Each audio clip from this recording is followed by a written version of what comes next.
Selamat datang di Pojok Santai. Sebelum Anda mendengarkan audiobook ini, kami menginformasikan bahwa channel ini adalah review audio dari buku yang ada di Indonesia. Untuk membaca keseluruhan buku ini, kami menyarankan membeli buku aslinya di toko buku kesayangan Anda, baik offline maupun online. Keberadaan channel ini dimaksudkan untuk membantu Anda mendapatkan pengetahuan dari buku-buku kesayangan Anda. Jangan lupa untuk subscribe, like, dan komen. Selamat datang di Pojok Santai, channel khusus yang membahas komik dan novel dengan cara asik. 3 sosok berjubah putih memasuki pulau tak berpenghuni dan disambut teriakan yang memekakan telinga. Siapakah yang berteriak itu? Yuk langsung saja disimak video berikut ini.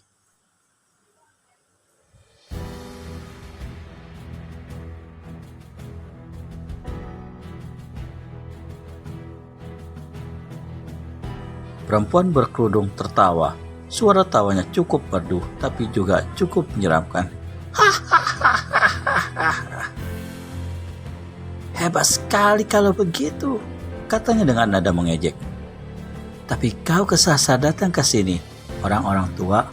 Kau kesasar mengantarkan jiwa. Tahukah kau bahwa setiap ada manusia luaran yang berani menginjakan kakinya di pulau ini, berarti mati?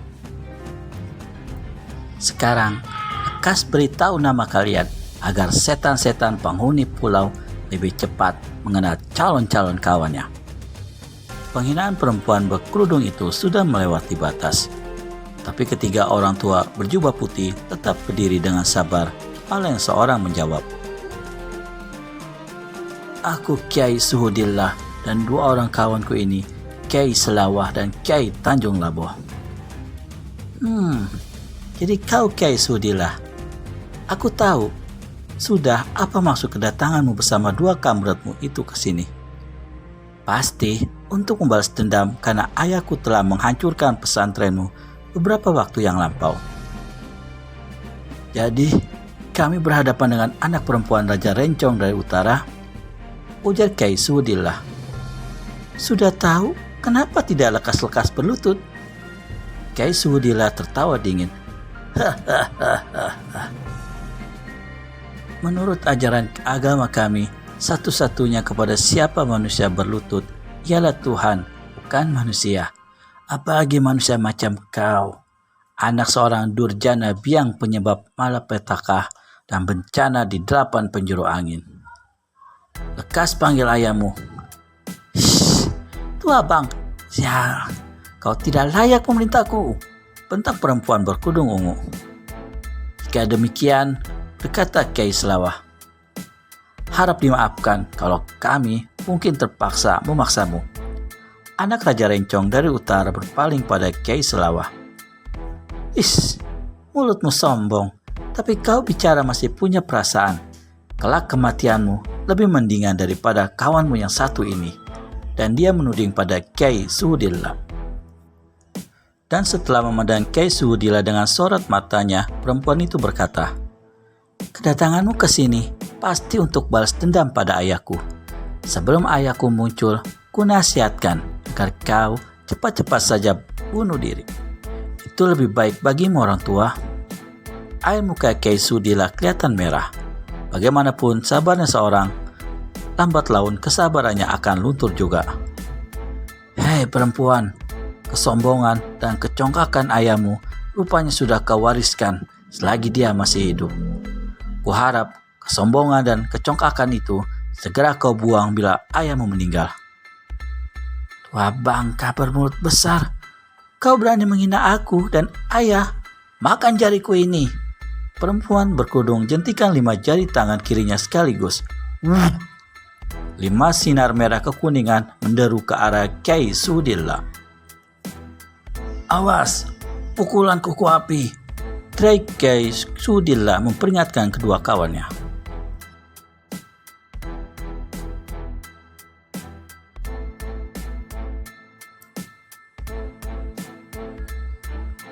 Dia sendiri sambil menghindar kebutkan lengan jubahnya sebelah kanan.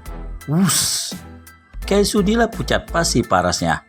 Meski kebutan lengan jubahnya berhasil membuyarkan serangan maut itu, namun tak urung lengan jubahnya menjadi hangus hitam dan hawa panas menjalar ke kulit lengan. Dengan cepat, sang Kyai sobek ujung lengan jubahnya. Gadis berkerudung ungu tertawa gelak-gelak. Kalau kepandaianmu cuma sedalam sungai yang dangkal, betul-betul hanya mengantarkan jiwa datang kemari. Lebih baik kalian bertiga diri. Kyai Sudila mendekam dalam hati dan berkata, kami bukan manusia-manusia bangsa pengecut yang bersedia melawan seorang perempuan. Lekas panggil ayahmu. Benar-benar tidak tahu diri. Diberi kesempatan diri malah tambah menantang.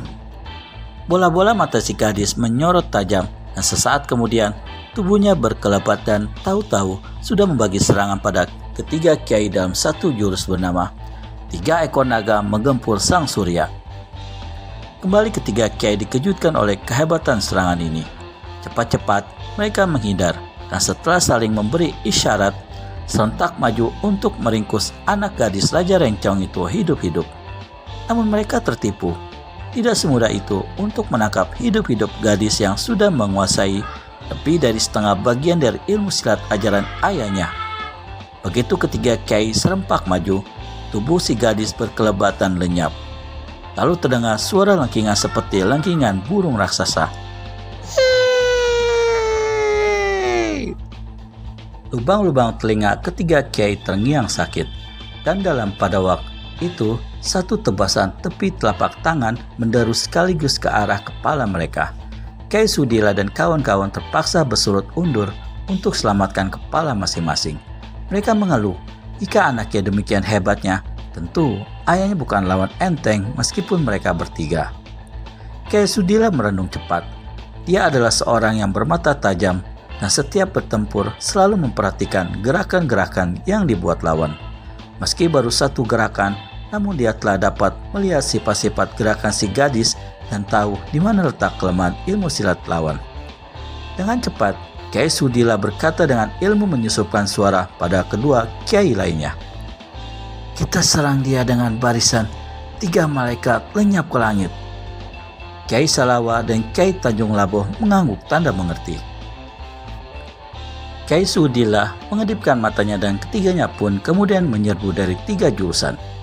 Kyai Sudila dari depan, Kyai Salawa dari samping kanan, dan Kyai Tanjung Labuh dari samping kiri.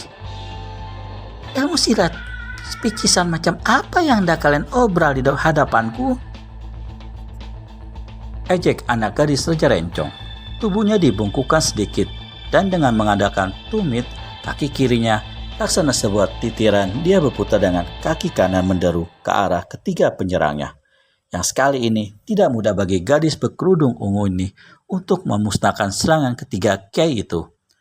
Karena begitu tubuhnya berputar dan menghantamkan tendangan dalam bentuk lingkaran, ketiga lawannya berkelebat lenyap dari pemandangan dan tahu-tahu sudah menyerang lagi dari jurusan yang lain, yaitu Kyai Sudila dari belakang, Kyai Salawa dari depan, dan sedang kiai yang satu lagi dari samping kanan. 3 buah totokan menderu ke arah 3 jalan si gadis. Gadis itu kertakan geram tanda penasaran, kedua kakinya menjejak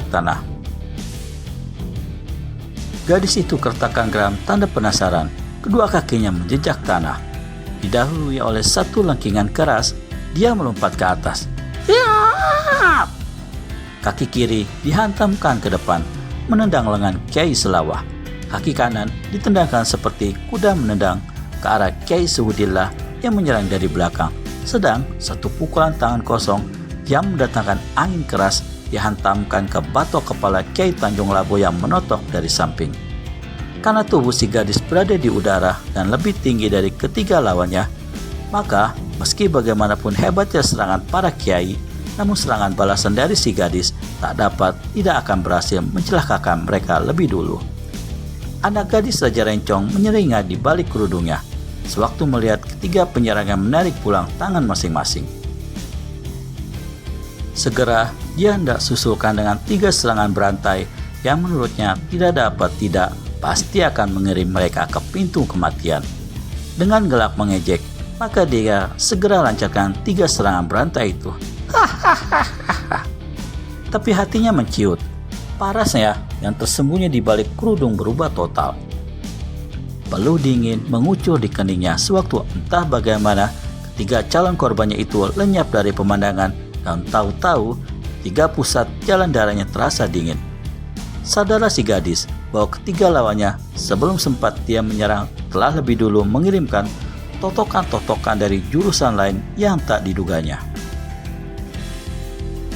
Meski bagaimanapun kehebatan dan kecepatannya untuk mengelak atau menangkis, tapi kini sudah kasif. Yang bisa dilakukannya cumalah memaki dan merutuk dalam hati. Si gadis mengeluh tinggi sewaktu totokannya pertama melanda jalan darah di punggungnya. Kedua tangannya dengan serta-merta lumpuh. Tubuhnya terhuyung-huyung ke muka. Dalam sedetik lagi, 2 totokan segera pula akan mendarat, susul menyusul di bagian lain tubuhnya. Bagaimana nasib selanjutnya Putri Raja Rencong dari Utara? Temukan jawabannya di video selanjutnya hanya di channel Pojok Santai. Segera subscribe, tekan tombol lonceng untuk mendapat notifikasi video terbaru dari kami. Terima kasih dan sampai bertemu kembali.